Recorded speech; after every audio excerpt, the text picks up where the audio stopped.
Thank you very much, Michael, and it's a real pleasure and honor to be here. What a terrific turnout. Excuse me. Whenever I hear my introduction, I keep reminding myself that I should probably alter it a bit because it really looks like I haven't been able to keep a job. But I have had some wonderful opportunities to work in the Ontario government in the public sector, and none more challenging but none more equally rewarding than the Ministry of Health and Long-Term Care. And I think most of that is a testament to people in this room in that the commitment and real pride of what people do in healthcare every day. I really have not seen that in virtually any other sector. And so for that, I think hopefully you'll have a chance today to reflect on yourselves and give yourselves some credit, because I don't think we probably take enough time to do that in the course of your busy days for sure. What I was hoping to talk to you about today is really a theme from my remarks would be working together and speaking the same language. While you as practitioners may say, well, that's what a probing theme that is. That's what we have to do every day. But the data would suggest that we could do better at that, meaning transitions, coordination, and you highlight that in your integrated health service plan, and I'll address that in a minute. But I wanted to start by talking about what transformation activity the ministry is guiding and sponsoring. Some of you are implementing. You're going to hear a little bit about that a lot about that over the course of today. And then I'll try to relate that to your integrated health service plan. So first, if you'll permit me, because I think many of you may know this, but maybe not at an aggregate level, what is the case for transformation, and why do we need to go down this path? Why can't we just keep doing what we have been doing quite well, and that's caring for patients? Well, I think one of the things that would guide that would be, as we all know, demographic challenges that will put pressure on the system. So by way of example or data point, if we were to continue to spend at the rate we're spending and try to meet demographic inputs, within 20 years we would have added 50% to the budget of health, meaning we would be adding 24 to 25 billion additional dollars. And right now, the budget is approximately 49 billion in Ontario for health and long-term care. And that represents 42 to 46% of every dollar spent in Ontario. So again, looking at that differently, if we were to continue to spend at the growth rates we've historically had over the last 10 plus years, about 6 to 8% each and every year, then we would be spending 70 cents of every dollar on healthcare within 12 years. So within 12 years, we'll be spending 70 cents of every dollar on healthcare. So demographic challenges, the rate of spending growth, are both going to make this unsustainable. So that's the first those are two of the competing factors and pressures for change and transformation. Another is that I think the CBC ran a session trying to get Canadians to determine who they thought was the most impactful Canadian in history.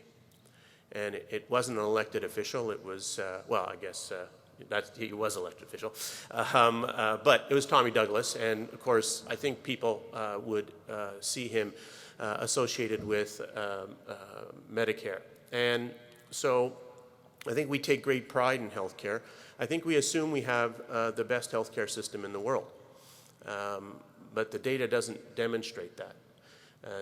Whether it's the OECD or the Commonwealth Fund, we can do better in several aspects, several aspects of our system. And I think that's another case for transformation, case for change. We can't be complacent. We can't think that because we value healthcare that we spend a lot of our tax dollars on healthcare, about 7 or 8% of it represents 7 or 8% of GDP, in fact. that amount of spending, that it functions perfectly well or 100% efficiently. And so it's under that sort of driving need for improvement that you get together on an annual basis to talk about quality. You have an integrated health service plan that is about bringing change and improvement to the system in every corner of the system. And so that's what the ministry set about to do as well, and I just want to highlight a few of those, that journey. It started really 3 years plus ago with the Excellent Care for All Act, actually 3 years to this month. And it was passed unanimously by the legislature, and it really is the basis for quality of healthcare, starting with the hospital sector, requiring every hospital to have quality improvement plans. That wasn't that difficult to achieve for the sector because many of them already were down that path. But in addition, that legislation ties the use of evidence to bring about change in what we fund and what gets delivered, to require quality improvement plans tied to performance and compensation of senior executives in hospitals, and to have a chronicling of the patient experience through surveying and employee experience through surveying and publishing that, all of that on websites of hospitals.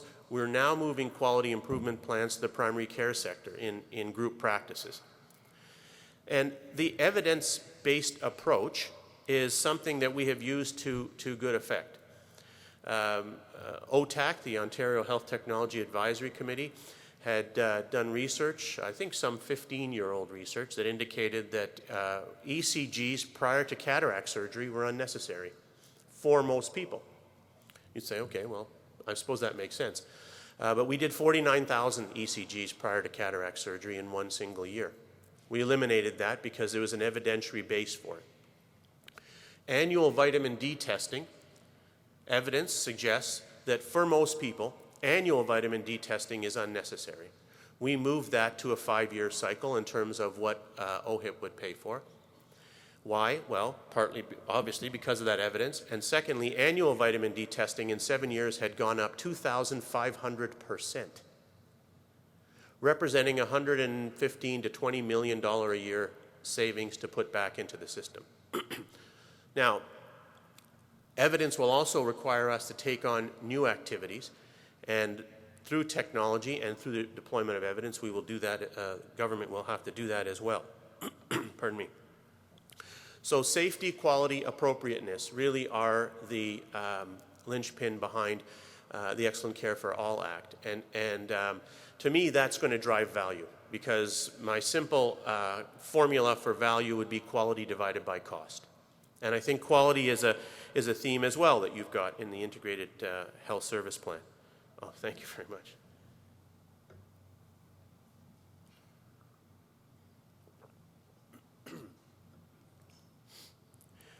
Another area of interest for us is health system funding reform, a very grandiose term that we are starting to deploy in hospitals. This will be the second year where we're taking a population or catchment area basis to provide 40% of a hospital's funding.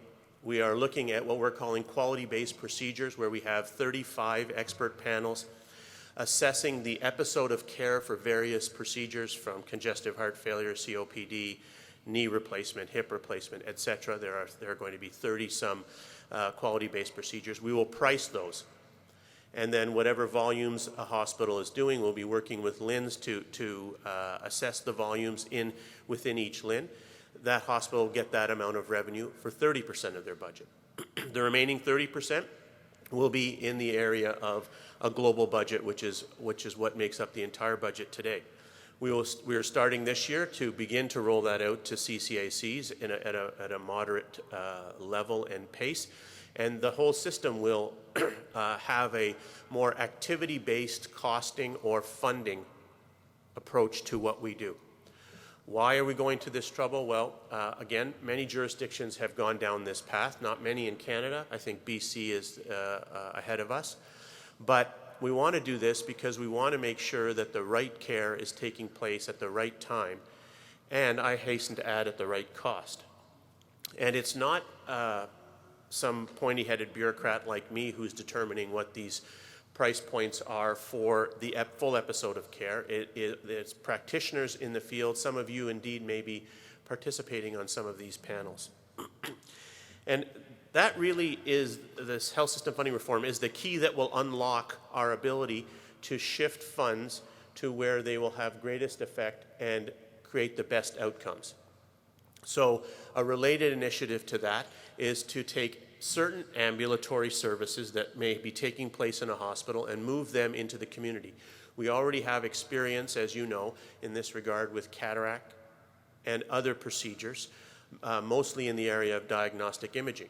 We want to look at additional areas, cataracts, colonoscopies, etc., and whether they are going to be in one service in a clinic or whether it's going to be an ambulatory type center. We want to be able to improve access with the same or better outcomes at the same or reduced, ideally, cost. So if we can't price the episode of care for those ambulatory services, that's part of the path we're on, then we won't be able to shift those services, into the community. And I think access is also going to be a theme of your discussions and part of your strategic directions. The third area is, I think, the most talked about and exciting area that we have said about thus far, and Michael referred to it even in his introduction, and also an area that you're going to learn more about in one of the sessions later today, and that is the establishment of community health links. This is driven on the basis of ISIS and ministry-related research that has identified for us various cohorts and their contribution or what they drive in costs to the system. So the top 5% or the 5% most needy or dependent individuals in Ontario drive 66% of the costs. So I think, as the saying goes, fish where the fish are. These folks are not receiving the most coordinated care that they could. We have, again, data that tells us that they have many interactions, many handoffs that sometimes, as I think the ministers use this analogy, where the proverbial baton between them and their providers is dropped. And so we've set about an approach where we started with 19 health links as early adopters. I think we're now at 26 and growing on a monthly basis.